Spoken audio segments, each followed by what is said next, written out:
The Zenith Collaborative occupied a spinning torus of crystalline architecture that hung in the void like some absurdly expensive piece of jewelry.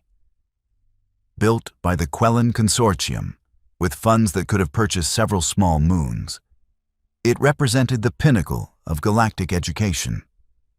Only the brightest, most promising youth from across 73 member species attended its hallowed halls, where they learned advanced physics, diplomatic theory, and how to look down their various nasal appendages at anyone who hadn't attended an institution with collaborative or zenith in the name. The station itself was a marvel of compromise engineering. Gravity plating adjusted by corridor to accommodate species ranging from the gossamer Yithrin, who preferred 0.3 standard Gs, to the stocky Rolvath, who needed a robust 1.2. Atmospheric composition shifted by wing and residential pod. Temperature controls worked over time. It was, as the promotional materials proclaimed with embarrassing sincerity, a testament to the civilized galaxy's commitment to diversity and inclusion. What the promotional materials failed to mention was that civilized galaxy had become something of a loaded term. Over the past 8,000 standard years, the various spacefaring species had developed a comfortable hierarchy. The Quellen were the philosophers and administrators.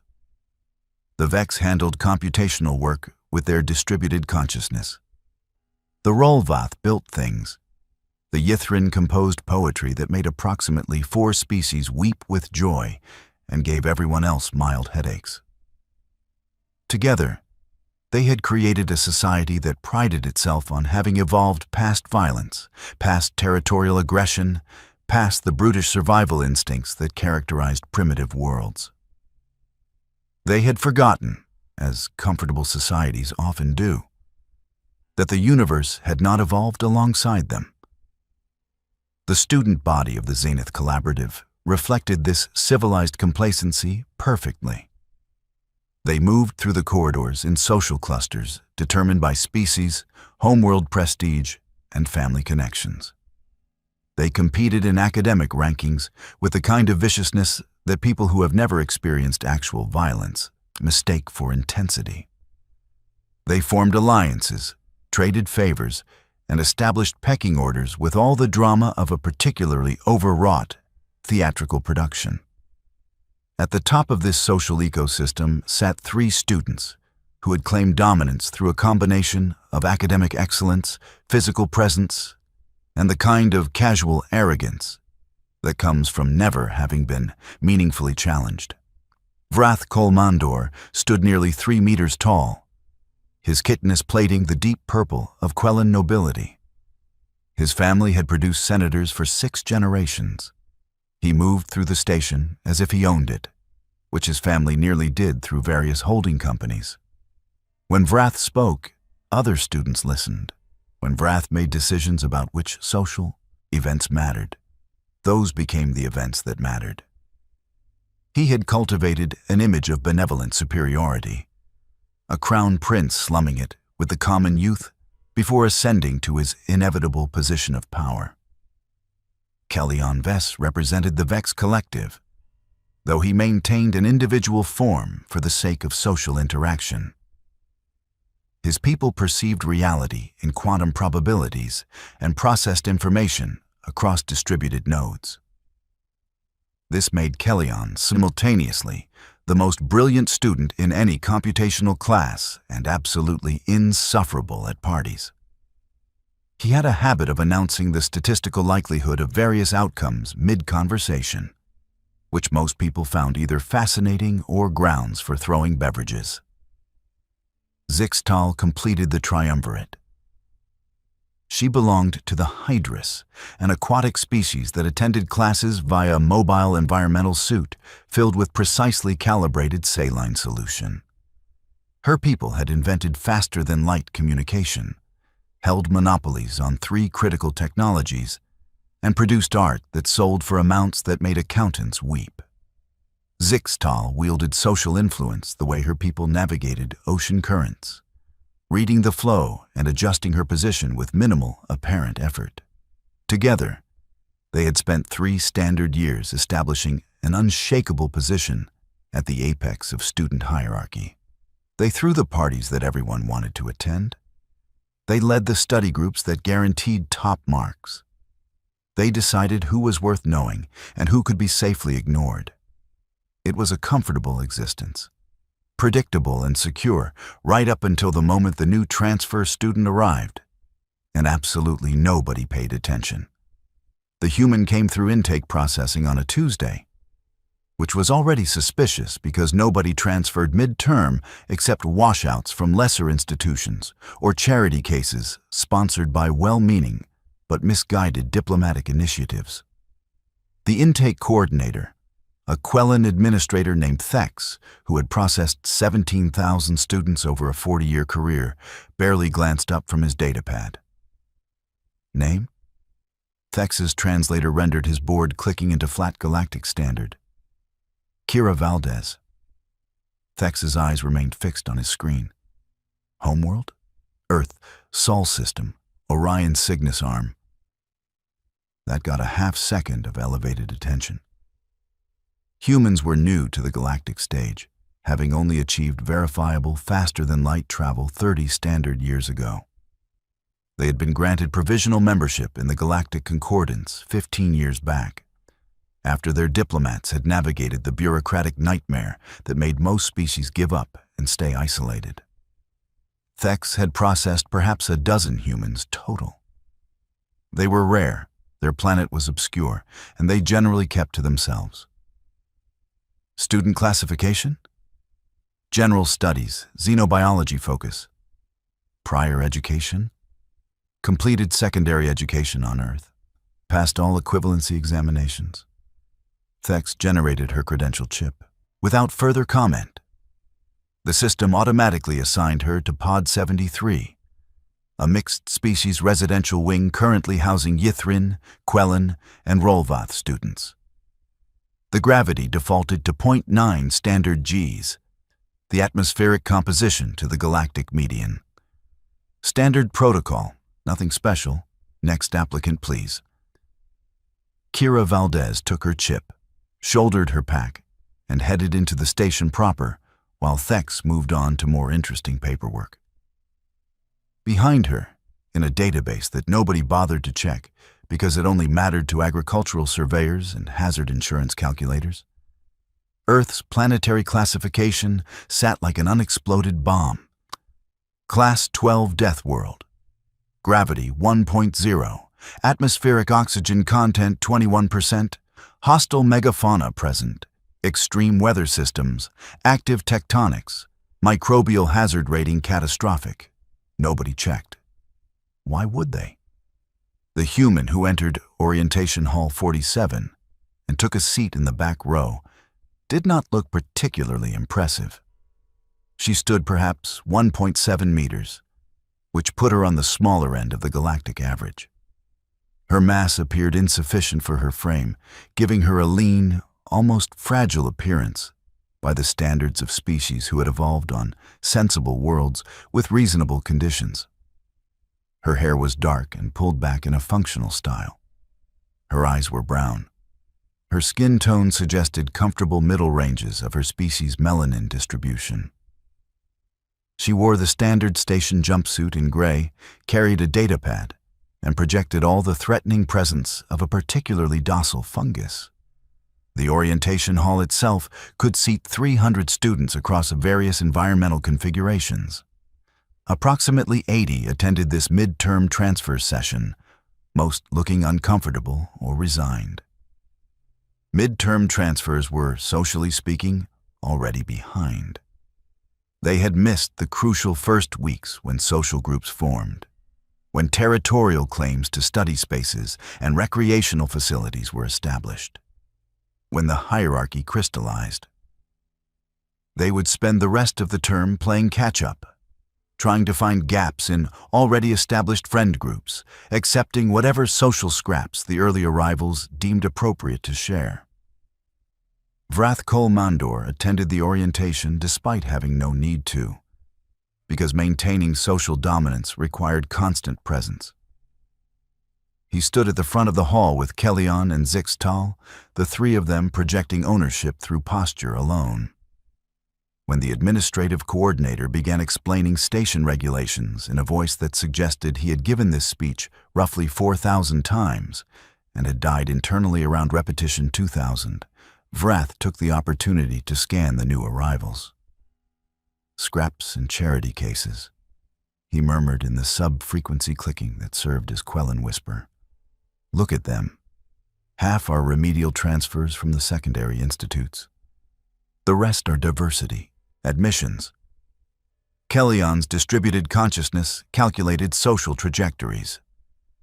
Statistical probability of any midterm transfer achieving social integration above Tier 3, 17%.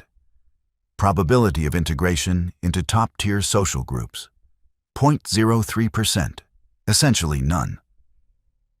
That one in the back. Zixtal's suit speakers buzzed softly. The human. I have not encountered that species before. All three looked. The human sat quietly, datapad in lap, apparently paying attention to the coordinator's speech about emergency decompression protocols. She did not fidget. She did not look around nervously like the other transfers.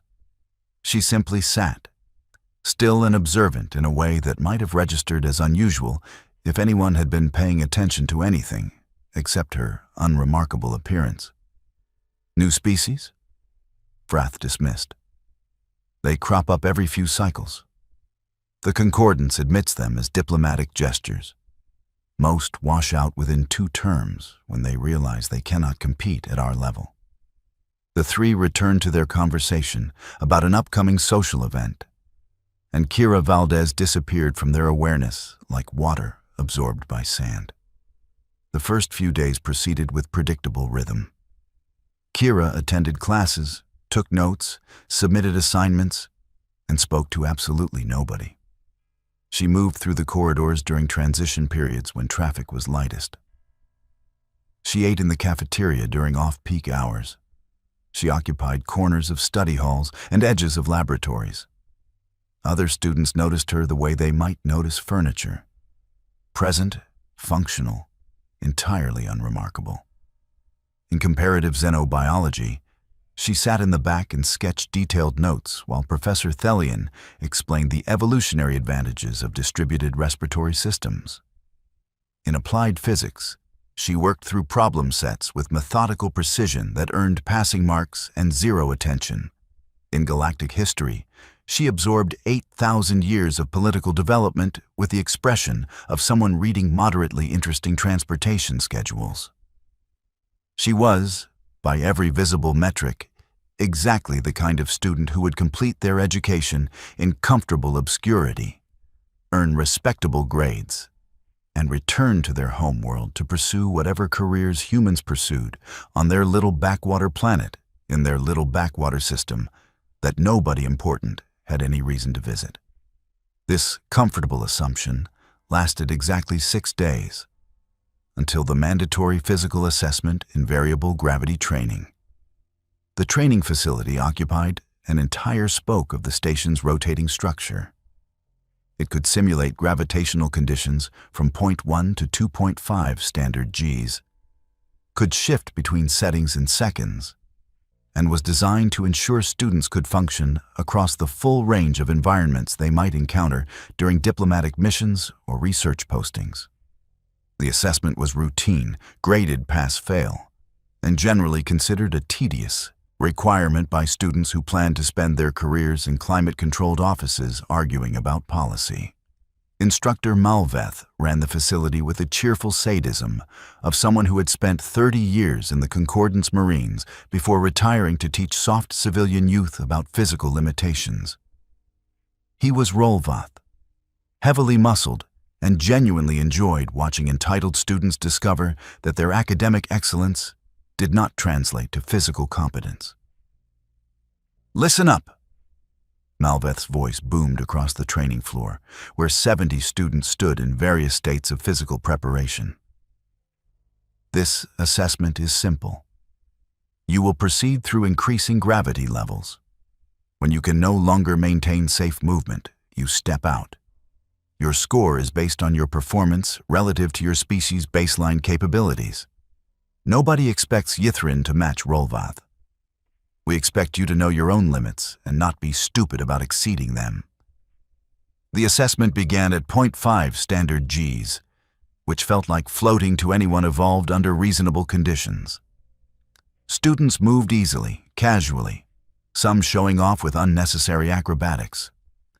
Malveth increased to 0.7, still comfortable. Some of the Yithrin began looking strained. 0.9, the galactic standard, and the group thinned as several species hit their comfortable maximum. Kira Valdez moved through the course with unremarkable competence. She walked normally, completed the required movement patterns, maintained balance. Nothing flashy, nothing that would attract attention. She looked perhaps slightly more comfortable than some, slightly less comfortable than others. Perfectly average. 1.1 Gs. Half the remaining students stepped out, having proven adequate competence above their species baseline. The Rolvath students looked smug. Vrath remained in, because Quellan nobility did not admit weakness. Kellyan stayed because his distributed consciousness could compensate for physical strain through processing tricks. Zixtal's environmental suit provided mechanical support. 1.3. Vrath's chitin plates began clicking with strain. Kellyan's individual form moved slower, processing power diverted to maintaining motor control. The facility was down to 15 students. Malveth watched his console with satisfaction. Good. You are approaching your limits. Remember, stepping out is not failure. Injuring yourself through pride is failure. 1.5. Vrath stepped out, moving to the observation area with carefully maintained dignity. Kellyan followed. Zixtal's suit servos whined as she withdrew. 8 students remained, all Rolvath except one. Except the human. Kira Valdez stood on the training floor, under 1.5 standard Gs, looking mildly bored. She shifted her weight from foot to foot in a way that suggested she was waiting for something interesting to happen. Her breathing remained steady. Her posture showed no strain. Malveth checked his console, certain there had been an equipment malfunction. The readings showed 1.5 Gs, uniform across the floor, no variance. He looked at the human, then at his console, then at the human again. Valdez, you are cleared to step out. You have exceeded baseline expectations for your species. I'm fine, sir. Her voice carried clearly across the floor. May I continue? The Rolvath students exchanged glances. 1.5 was approaching their comfortable maximum. The human was barely half their mass and claimed to be fine. Malveth shrugged. Your choice. 1.7. 2 Rolvath students stepped out, moving to the observation area with a heavy gait of people fighting significant gravity. 6 students remained. The human looked perfectly comfortable. 1.9. 3 more Rolvath yielded, leaving 2 of their strongest specimens and 1 human who was now definitely attracting attention. In the observation area, students who had been casually chatting fell silent. Vrath leaned forward. Kellyan's distributed consciousness focused entirely on the scene. 2.1 Gs. The remaining Rolvath students stepped out together, having proven their point. They were strong. They could handle gravity that would crush most species. They had nothing more to demonstrate. The human stood alone on the training floor under gravity that should have flattened her into a very thin, very dead pancake. Valdez. Malveth's voice carried an edge now. Step out. This is beyond safe parameters for your species. Sir, with respect, what are the safe parameters for my species? Kira's tone was genuinely curious, not challenging. Malveth checked his database. Earth's gravity, 1.0 standard Gs. The human was operating at twice her homeworld gravity and showing no strain. Something was very wrong with either his equipment or his understanding of physics. Valdez, I am ordering you to step out while I check the equipment. Kira nodded and moved to the observation area with perfectly normal gait, while every other student who had experienced 2.1 Gs had barely managed to crawl. Malveth shut down the gravity plating and ran a full diagnostic. Every system read green. The equipment had functioned perfectly. The observation area was silent. 70 students watched the human who now stood among them, breathing normally, looking slightly confused about why everyone was staring. Equipment is functional, Malveth announced. Valdez, report to medical for examination. Everyone else, dismissed. Assessment scores will post by end of day. The other students filed out in small groups, conversation exploding the moment they cleared the facility. Kira headed to medical, still looking confused, while behind her, a comfortable assumption about human fragility crumbled into very uncomfortable questions. In Medical Bay 7, Dr. Yithris ran scanners over the human, with increasing perplexity. Your physiology is reading normal for your species. Bone density within expected range. Muscle composition standard. Nothing augmented or artificially enhanced. Yet you were comfortable at gravity levels that should have compressed your skeletal structure. I mean, it was heavier than home, but not that much heavier. Kira sat on the examination platform, swinging her legs. Wasn't really a big deal. Your homeworld gravity is 1.0 standard. Right. You just function comfortably at 2.1. Yeah. Dr. Yithris's gossamer wings fluttered with agitation. That should not be possible. The difference represents crushing force. Kira shrugged. I felt it, but it wasn't crushing, just heavy. Like wearing a weighted vest during training back home. You train under increased gravity on your homeworld? Some athletes do. I ran track in secondary school. We'd wear weighted gear to build strength.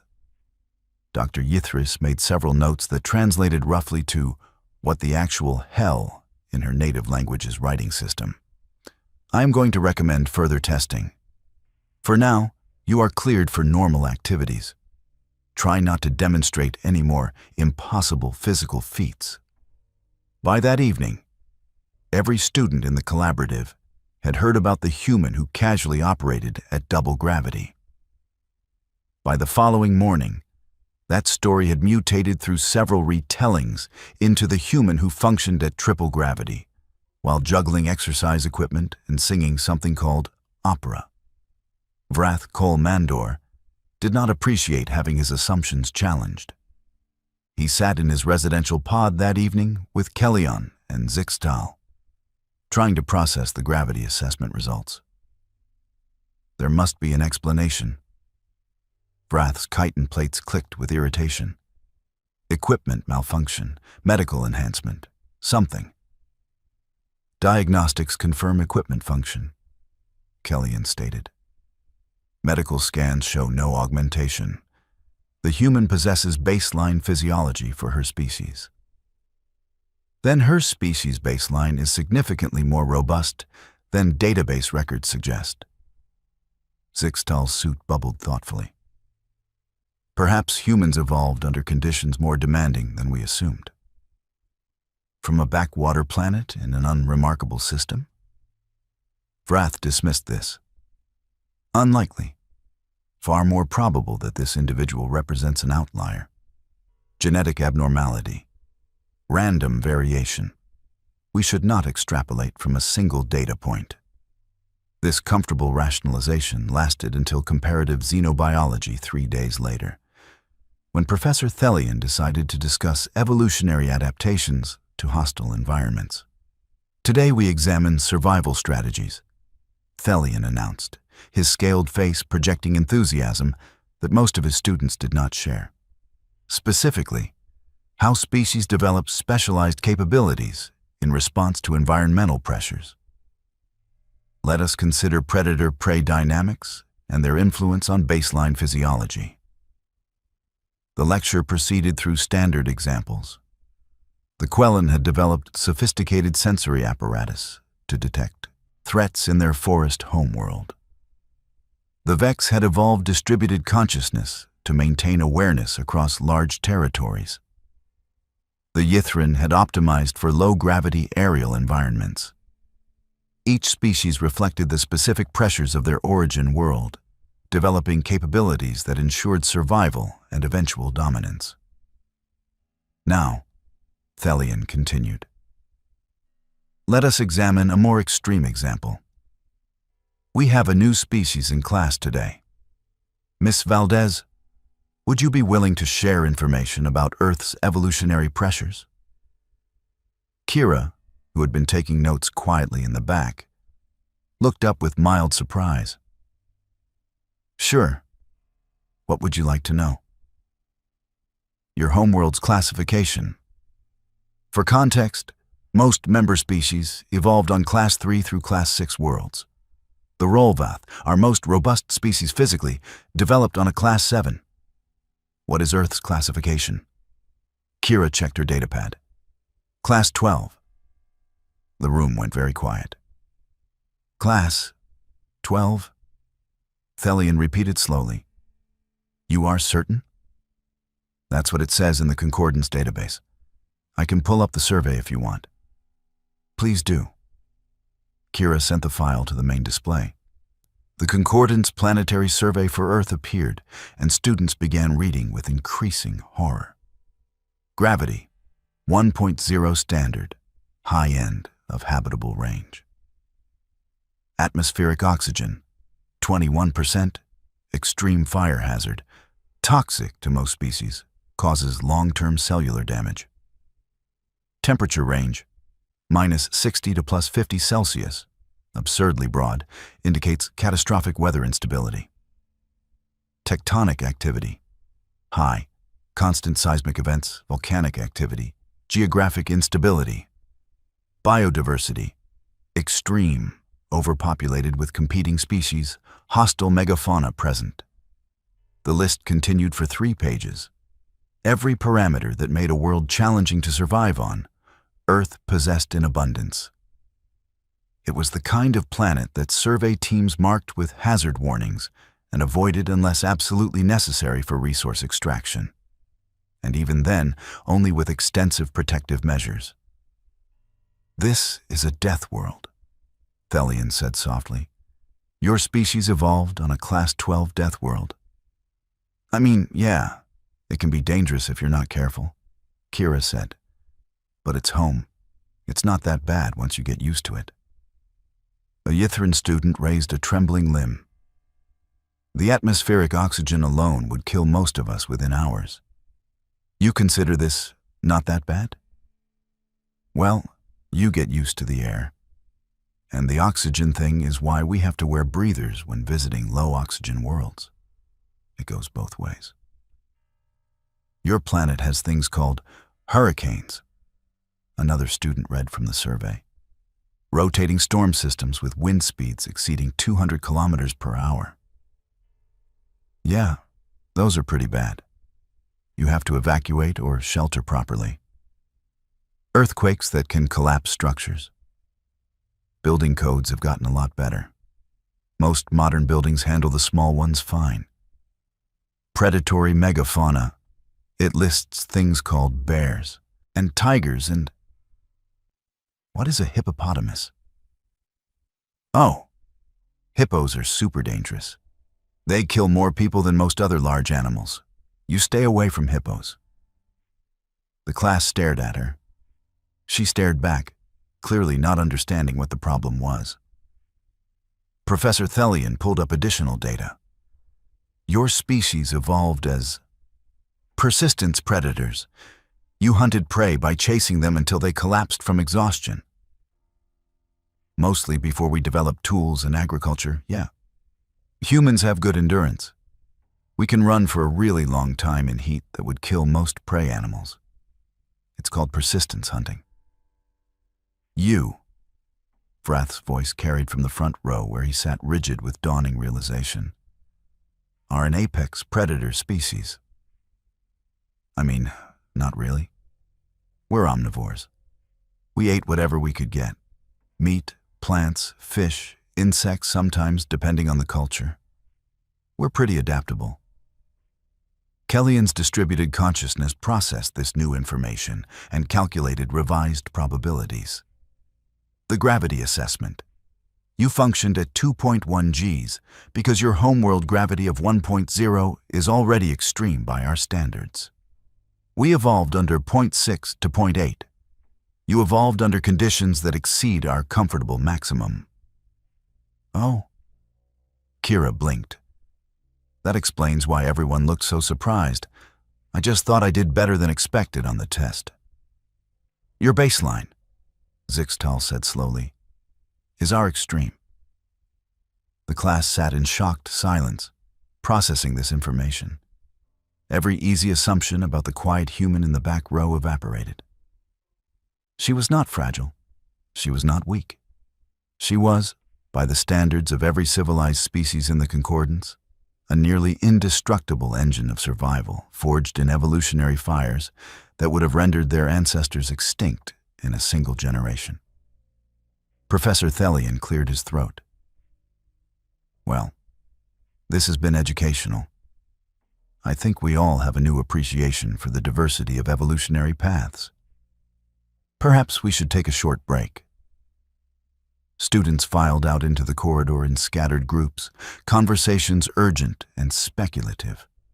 Kira packed her datapad and headed for the cafeteria, completely oblivious to the fact that she had just shifted from unremarkable transfer student to terrifying predator that we somehow allowed into our educational facility. The cafeteria incident happened 3 days later. Because comfortable assumptions die hard and some people needed physical demonstration before accepting new realities. Vrath Colmandor was not accustomed to fear. He had spent his entire life at the top of various hierarchies, secure in his physical presence and family influence. The revelation about human evolutionary history was interesting academically, but did not change the practical reality that he outmassed the human by 100 kilograms and stood twice her height. Theory was theory. Physical dominance was physical dominance. When he saw Kira Valdez sitting alone at a corner table, during peak cafeteria hours, eating something that smelled vaguely toxic, he decided that the social hierarchy needed reinforcement. She might be from a harsh world, but she was still a midterm transfer, still socially isolated, still fair game for the kind of casual intimidation that maintained proper order. He approached with Kellyan and Zixtal in tow, projecting ownership through posture and movement. Several other students noticed and moved away, recognizing the setup. This was how Vrath operated. Public demonstrations, carefully calculated to humiliate without crossing into actionable harassment. A few pointed comments, some laughter from his friends. The target would understand their place, and the hierarchy would remain stable. The human, Vrath announced loudly enough for surrounding tables to hear. Eating alone again. How unfortunate that you have found no social group willing to accept you. Kira looked up from her meal, swallowed, and said, I prefer eating during off-peak hours. But I had a late class. Is there something I can help you with? Help? No. I merely wish to welcome you properly to the collaborative. We have standards here. Academic standards, social standards. Midterm transfers sometimes struggle to adapt. I'm doing okay in my classes, but thank you for checking. This was not proceeding as expected. Vrath had anticipated nervousness, submission, perhaps an attempt to placate. The human simply sat there, eating her probably toxic food, apparently missing the entire subtext of the interaction.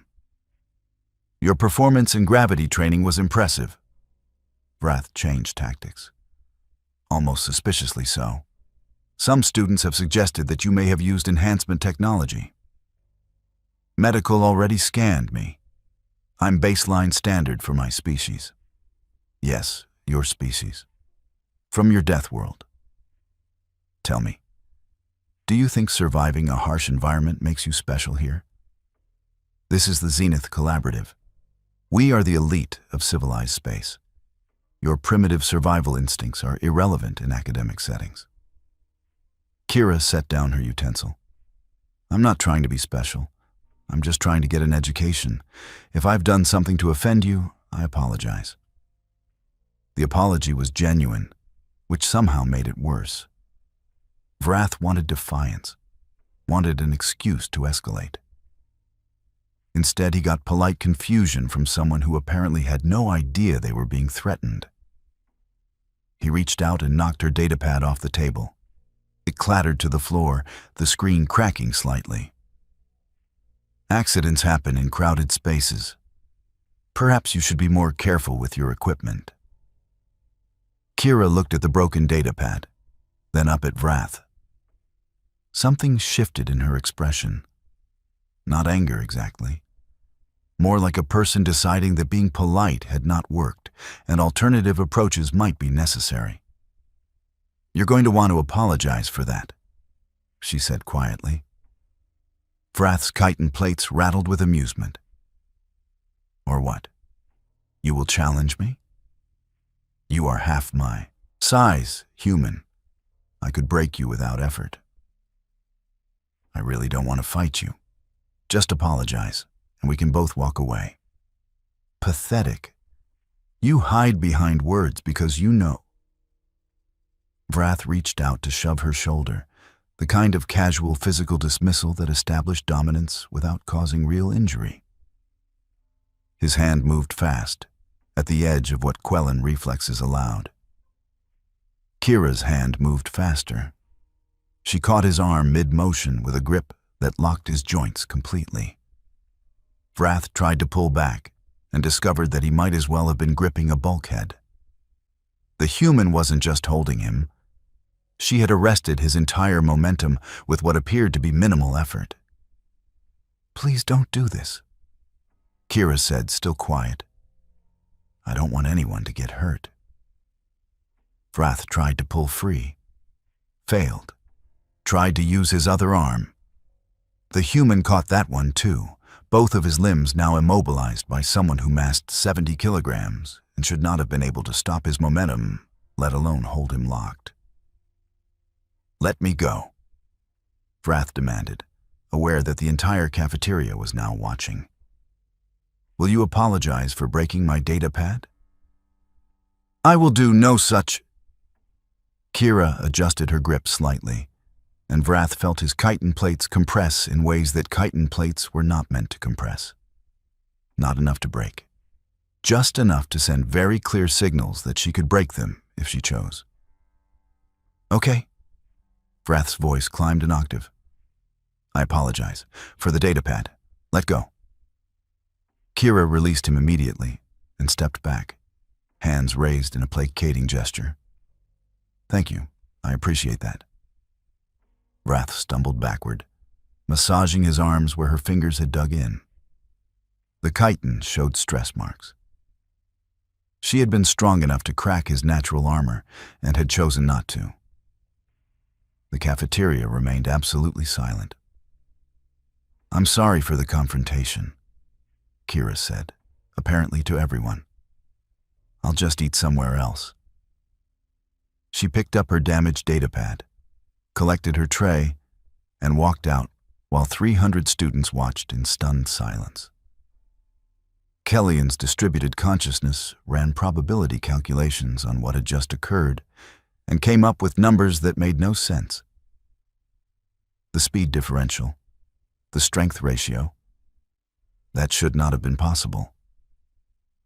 The predator evolved for persistence hunting. Zixtal's suit bubbled quietly. Fast twitch muscles for initial prey capture, high grip strength for holding struggling prey. Instinctive response speed developed to catch prey trying to escape. Vrath said nothing. His arms hurt. His pride hurt worse. But beneath both was a growing recognition that he had made a catastrophic error in judgment. By evening, every student in the collaborative had heard about the cafeteria incident. By the following morning, the story had mutated through retellings, but the core remained consistent. The human had casually stopped Vrath Kolmandor mid-strike and held him immobilized as easily as an adult might restrain a child. The real panic started when students began actually researching Earth instead of relying on assumptions. Kellyan compiled the research in a document that he shared with increasing alarm. Humans, it turned out, were nightmare fuel by the standards of civilized space. They had evolved as pursuit predators on a world where everything was trying to kill everything else. Their skeletal structure could survive impacts that would shatter Quellenkeiten. Their muscle fiber composition allowed for explosive strength combined with endurance that most species could only achieve through mechanical enhancement. Their sensory apparatus was optimized for tracking prey across long distances. They could operate effectively across temperature ranges that would kill most species outright. And those were just the physical capabilities. Psychologically, humans had evolved pack-hunting behaviors. They formed tight social bonds, operated effectively in coordinated groups, and had instincts for reading intent and predicting behavior that bordered on supernatural by concordance standards. They could detect lies, assess threats, and respond to danger faster than species who had evolved as prey or who had achieved sentience as peaceful herbivores. Earth itself was a catalog of horrors. The planet had survived multiple extinction-level events. Its dominant predators included things called crocodiles that had remained essentially unchanged for millions of years because they had achieved perfect killing efficiency. The oceans contained creatures called sharks, with sensory organs that detected electrical signals from prey nervous systems. The land featured wolves that hunted in coordinated packs using sophisticated communication. And humans had not just survived alongside these horrors. They had competed with them, had hunted them, had driven most of them to extinction or reduced populations when they became inconvenient. Humans were not prey that had gotten lucky. They were apex predators that had won their planet through strength, endurance, and terrifying adaptability. We invited them to join the Concordance, Kellyan said to anyone who would listen. We gave them access to our educational facilities, our technology, our worlds. We assumed they were another peaceful species ready to join civilized society. They are peaceful, Zixtal pointed out. Valdez has shown no aggression. She apologized to Vrath after restraining him. She apologized after casually demonstrating that she could have broken him. That is not peace. That is mercy. The revelation sent ripples through the student body. Other humans were scheduled to arrive over the next few terms as part of the cultural exchange program. What had seemed like a generous diplomatic gesture now felt like opening their doors to friendly predators who were just being polite about their capacity for violence. Kira Valdez, meanwhile, remained completely oblivious to the panic she had caused. She attended classes, completed assignments, and tried to figure out why everyone kept staring at her. The incident with Vrath had been unfortunate, but she had apologized and had tried to de-escalate. She could not understand why students now gave her a 3-meter radius in corridors or why conversation stopped when she entered study halls. 2 weeks after the cafeteria incident, the situation came to a head during a xenobiology field trip.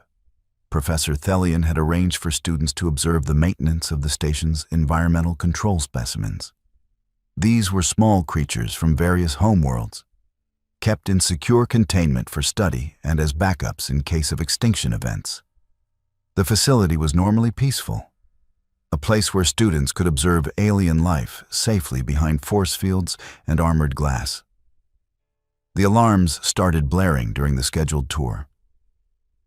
Containment breach in Section 7. Automated systems announced with the kind of calm that suggested this was routine. Specimen Theta 9 has escaped primary enclosure. Security teams responding. Students began evacuating in orderly fashion, exactly as drilled. Thelian did a head count, confirmed everyone was accounted for, and began guiding them toward the exits. Behind them, security doors slammed shut, isolating the breach. Kira noticed movement in her peripheral vision. A Yithrin student named Silas had frozen instead of evacuating, her gossamer wings folded tight against her body in pure terror. She stood in the corridor junction where Section 7 connected to the main hall, apparently unable to process which direction meant safety. Through the Section 7 observation window, something large moved toward the junction. Specimen Theta 9 turned out to be a Verox hunter from a Class 8 world in the outer reaches. It stood 2.5 meters at the shoulder, possessed 6 legs tipped with razor claws, and had a mouth full of serrated teeth designed for shearing through armored hide. It was, according to Concordance classification, moderately dangerous and capable of killing an unprotected Sophont in approximately 3 seconds. It saw Silas and recognized prey. Kira moved without thinking. She crossed the corridor in 4 running strides, faster than most security teams could respond, and placed herself between the Verox and the frozen student. The creature bounded forward, claws extended, jaws opening. It masked perhaps 300 kilograms of muscle, bone, and predatory instinct. Kira caught its leading claw strike with both hands, redirected its momentum using technique refined through millions of years of human wrestling evolution, and flipped the entire creature onto its back hard enough to crack the deck plating. The Verox tried to rise. Kira's hands found its throat in a grip that closed the creature's airway without crushing the trachea. "Stay down," she said quietly. "I don't want to hurt you." The Verox, operated by predator instincts older than civilization, recognized a more dangerous predator and went very, very still. Security arrived 40 seconds later to find the human kneeling on the escaped specimen, holding it immobilized with a chokehold that was somehow non-lethal, while Silas hyperventilated nearby and other students watched from the safe distance of the evacuation corridor. The security team leader, a Rolvath named Kelvix, who had served in the Concordance Marines and had seen actual combat, stared at the scene and made several observations in rapid succession. First, the human had moved faster than his combat-enhanced reflexes had tracked. Second, she had taken down a creature that required his team's full armament to safely tranquilize. Third, she had done so without weapons, using nothing but reflexes and strength that should not have existed in something her size. Fourth, she was currently holding a Class 8 predator immobilized with what appeared to be minimal effort while asking if someone could please bring a sedative because her arms were getting tired. "Medical emergency in Section 7, Kelvix said into his comm with a voice that suggested he had used up his lifetime allotment of surprise. "Also, someone explained to me how we admitted a Deathworld predator to student population without flagging them as potential security assets." "I'm not a predator," Kira said, still holding the Verox. "I'm a xenobiology student. Can we get that sedative? I don't want to hurt it, but it's getting harder to control without actually choking it." The security team administered tranquilizers, extracted the unconscious Verox, and escorted Kira to medical for the second time in as many weeks. Behind them, Silas's evolutionary prey instincts finally processed that the human had saved her life, and she should probably express gratitude, possibly through high-pitched keening and trembling, which was what she did for the next 20 minutes. Professor Thelian filed a report that night that included the phrase, "Student demonstrated apex predator response patterns consistent with evolved pursuit hunting behavior," and the recommendation that, "Perhaps we should review our admission protocols for species from Class 10 and above worlds." The station administrator read the report, checked Earth's classification again, experienced a moment of profound existential concern, and sent a query to the Concordance diplomatic corps asking if they had meant to send an apex predator to participate in student exchange programs. The response came back 3 days later. Yes, humans are peaceful. Please treat them with the same respect as any other Concordance member species. Also, they are very good at handling security situations, so if you have any positions available, they would probably be interested. The administrator read this, looked at security footage of Kira Valdez casually flipping a 300-kilogram predator like a training exercise, and made a note to never, ever visit Earth for any reason. For Kira's part, she finally started to understand why everyone treated her differently. The incident had made it clear that what she considered normal reflexes and basic physical capability was, by local standards, terrifying. She tried to explain that she was actually pretty average for a human, that she had been on her school's track team but was not an exceptional athlete by Earth standards, that there were humans much stronger and faster than her. This explanation did not have the comforting effect she had hoped for. 3 weeks after the Verox incident, the social dynamics at the Zenith Collaborative had shifted completely. Kira Valdez was no longer invisible. She was, despite her best efforts, the student everyone knew about and most preferred to avoid. Vrathkol Mandor gave her a 5-meter radius and studiously avoided eye contact. Kellyan's distributed consciousness calculated threat probabilities whenever she entered a room and came up with numbers his people had not needed to calculate since they had evolved past predation pressures 8,000 years ago. Zixtal watched her with the wariness of prey species observing a predator that was currently well-fed but might get hungry. Other students reacted in a spectrum from fear to fascination. Some avoided her completely. Others tried to befriend her with the desperation of prey animals trying to secure protection. A few approached with academic interest, wanting to understand Deathworld evolution and survival strategies. Kira handled it all with confused grace. She had not asked to be frightening. She had just wanted to attend classes, learn xenobiology, and maybe make some friends. Instead, she had become a walking reminder that the civilized galaxy's comfortable assumptions about violence and predation were based on the luxury of never encountering something truly dangerous. She sat in the cafeteria one evening, at her usual corner table during off-peak hours, eating something that smelled like grilled protein and reviewing notes for an upcoming exam. Silas approached hesitantly, her gossamer wings fluttering with nervousness. "May I sit?" Silas asked. "Of course." Kira gestured to the empty seat. Silas settled carefully, maintaining distance. "I wanted to thank you properly for saving me during the containment breach. My species has... We have strong fear responses." I froze.